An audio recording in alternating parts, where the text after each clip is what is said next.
Hello students, I hope the test on Dwarven runes wasn't too harsh. I made sure to keep it at a level ideal for Dwarven toddlers, so I hope you at least got a passing grade. With that out of the way, it's time for your next lesson. A lesson on some would say would be the most refined races in all of Mantica. I'm of course speaking of the Elves.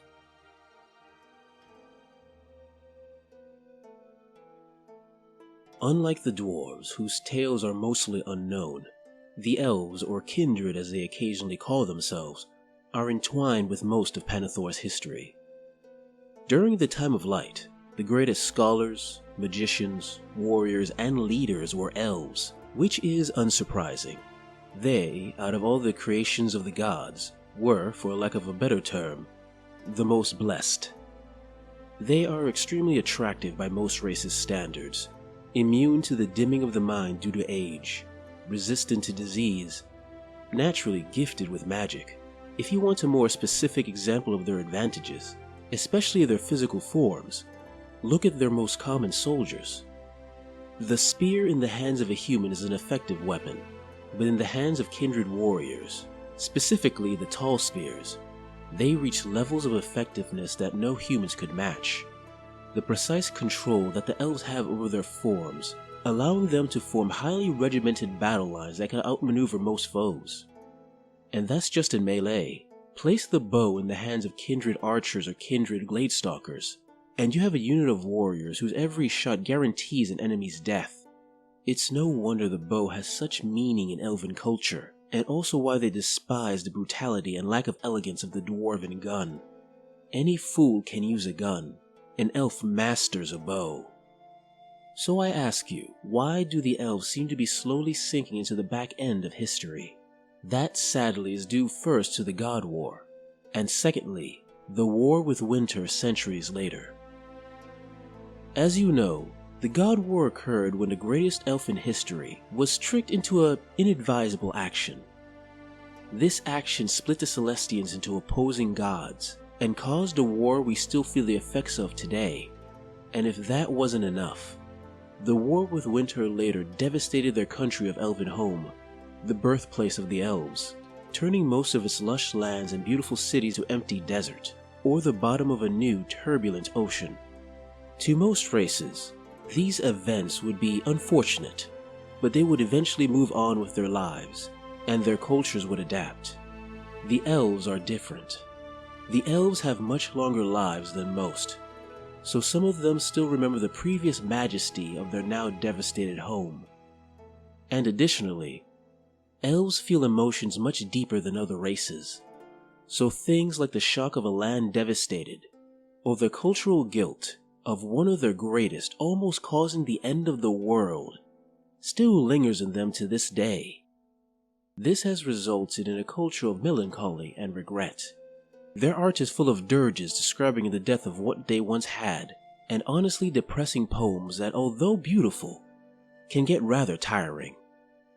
Although there are hints that the younger generation may slowly be moving away from this depressing attitude, it may be too late, as a low birth rate and some would say cultural stagnation may mean the elves may ultimately fade from history. Despite all that, the elves are still, for now, a race to be reckoned with. The nation of Elvenhome specifically still a powerful member of the world stage. All elves in Elvenhome are one people, and fight together for the good of all.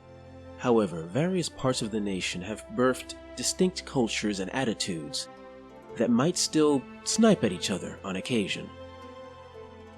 The Western Kindred, or the Sea Kindred as they are sometimes known, are masters of naval warfare.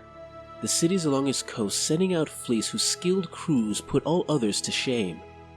The greatest of these elven port cities is Threnia Ada. In the Time of Light, this city was one of the most well-known and beautiful cities in the world. In the center of the city was a tower known as the Spire of Ages, a tower so large and well-crafted that even the Celestians were said to be impressed by it. It stood strong even during the God War, the tower a rallying symbol for the elven people. And then there was the war with Winter. At its climax, when the goddess was defeated, the oceans, once locked in ice, melted with rapid speed and threatened to wash over the city. Thankfully, the powerful wizard Valandor was able to use his power to save the city, erecting a massive wall to surround it completely, leaving it still below sea level, but untouched by the ocean's waters. The Sea Kindred took this change of circumstance and turned it into an opportunity, turning their nearly drowned home into one of the most famous port cities on the planet, and creating one of the most feared fleets on the ocean, with their soldiers, the Thranian Sea Guard, becoming one of the most skilled and famous elven fighting forces on the planet. I would also be remiss if I didn't speak of the Broken Wall Isles, a nation of city-states allied with Thrania Adar that, although is technically sporting a larger fleet, the bickering nature of the rival states prevent them from truly consolidating their power. Once famous as poets and singers who traveled the lands in grand processions during the time of light, the Eastern Kindred have become nomadic warriors, whose poems are battle cries, and whose songs are war ballads. Although these warriors are as skilled with spear and bow as any elf, they really come to their own on a mount. Some, like other kindred, ride into battle as heavily armored Stormwind cavalry, or as lightly armored but much more swift Silver Breeze cavalry. But the Eastern Kindred have truly mastered a form of war birthed in the wide plains they call home, the chariot, a vehicle used to great effect to harass the foe. And a few have mastered a temperamental mount known as a Drakon, the cousin of the dragon. This powerful mount can take out many as devastating shock cavalry, a mount also used by the powerful Dragon Kindred. It was in the time of light that Calusor made an alliance with the dragons, learning to speak their language and teaching other elves how to make these powerful beasts their companions. The Dragon Kindred of the Mountains of Alandor, or Thandreen in the Elven tongue, uphold this tradition. Their mountain bastions and eyries are unbreakable fortresses, crafted by magic from the very stone to stand against the worst the world can offer. Although many aspire to ride the powerful dragons that are their namesake, only a few are gifted enough to speak the dragon language, and of these, fewer still can ever hope to bond with a dragon, for not only are these powerful beasts few in number, but also extremely prideful and picky about who they choose as a rider. Those chosen are not only praised in their own land, but highly sought after by other elven nations in times of war. The Southern Kindred live in a vast desert that was once a lush and forested landscape before the Winter War. In their now sand-blasted fortresses and bare-bones towers, they focus their magical protections and focus inward, towards the vast stores of knowledge, both historical and arcane, that line each noble house's vast libraries. A knowledge they keep greedily to themselves, only allowing access to others if a significant boon is returned. The Northern Kindred are the most traditional of the kindred, keeping to old customs that were upheld during the time of light. However, because of this, they also tend to be the most melancholy, which is why younger generations of elves tend to leave there as soon as possible. Full of melancholy or not, this doesn't stop them from being loyal and steadfast warriors to their leader, the Mage Queen Lorantha Silverbranch of the Twilight Glade. It is in the center of Northern Kindred lands, where you will find the Twilight Glade, a woodland realm teeming with magic that confuses those that don't know its secret paths. And in the very center of this magical glade, you will find the city of Luithar. The city of Luithar is said to have formed not from mortal hands, but by the will of the forest itself, a gift given to the elves, perhaps freely, or perhaps due to some ancient agreement in the distant past. The city is shaped like a great ring, and all across it, kindred of all nations and origins freely do business there, even the murderous Twilight kin. No other race understands what unspoken agreement was crafted to form this bastion of peace, but no elven blades would ever take an elven life in that city.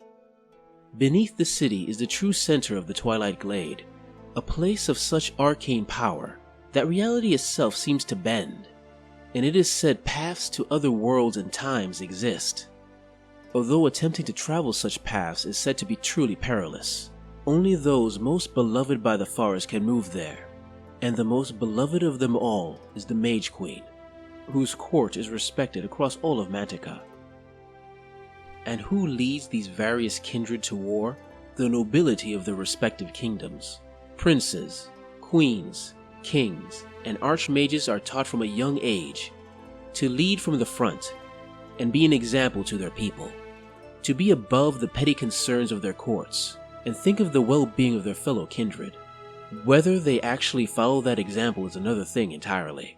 Still, surrounded by their loyal and highly skilled palace guard, as well as their powerful retainers, the nobility of the elven race is truly a force to be reckoned with. There are also kindred who have taken very different paths from the kindred of elven home. In the deep forest one can find the sylvan kindred, forest wardens who work alongside fauns, sprites, and other woodland spirits to aid their fellow elves.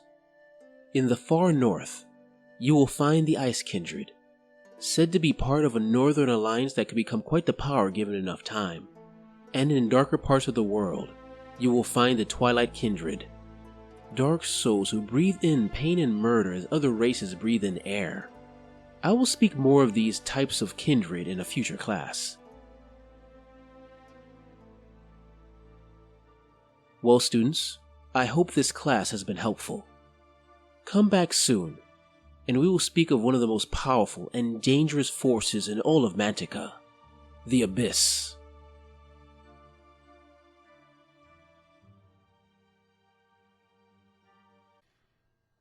Hey guys, this is Arvandus, and I want to say I hope you enjoyed this video, and especially I hope you're doing well in this entire COVID-19 situation the entire world is gripped in.